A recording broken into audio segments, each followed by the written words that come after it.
ஆயிரக்கணக்கான புத்தகங்கள்ல 1000 லவ் ஸ்டோரிய படிச்சாச்சு. ஏன் 1000 ஃப்ரெண்ட்ஸ் சொல்லக்கூடிய லவ் ஸ்டோரிய கூட கேட்டாச்சு. அந்த காதல் கதைகள புரியாதது நேர்ல பார்த்தப்பதான் புரிஞ்சுது.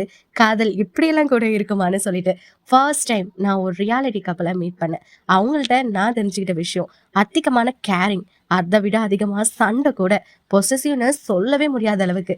அப்படி இருக்கக்கூடிய கப்பல்ல எப்படிடா இவ்ளோ அட்டாச்சா இருக்காங்கன்னு வியந்து போன நிமிடங்கள் அப்படின்னே சொல்லலாம். ஸோ, இத ரியலான ஒரு ஸ்டோரிங்க. யாரு அப்படின்னு பார்த்தீங்க அப்படின்னா, ஒசோனா அண்ட் சுரேஷ் சார். அவங்கள பத்தி நான் சொல்லியே ஆகணும். அவங்களோட கனவு ரொம்ப பெருசு. வாழ்க்கையில ஸ்டார்ட் அப் பீரியட்ல 2 பேரும் அவங்க தனித்தனியா அவங்க லைஃப் ஜர்னிய ஸ்டார்ட் பண்ணாங்க. அப்புறம் மேரேஜ் ஆஃப்டர்ல நெறைய கனவுகள். கியூட்டா டிராவல் பண்ண ஆரம்பிச்சாங்க. கல்யாணமான பொண்ணோட வெற்றிக்கு பின்னாடி கண்டிப்பா ஹஸ்பண்ட் அப்படிங்கிற ஒரு ரோல் இருக்குன்னு சொல்லுவாங்க.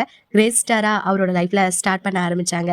அப்புறம் அகைன் அவங்களுக்கும் ஒரு குட்டியா ஒரு லிட்டில் ஜான் பொறந்தான். அவன பத்தி சொல்லணும் அப்படின்னா, குட்டி குட்டி சேட்டைகள் ரசிக்கிற மாதிரி. இன்னும் ஒரு சில தருணங்கள்ல கோவத்த ஏற்படுத்தினாலும், அதையும் ரசிக்க வச்சுருவான். அப்படிப்பட்ட ஒரு மேஜிக்கல் பாய் கூட அவங்களுக்கு இருக்காங்க.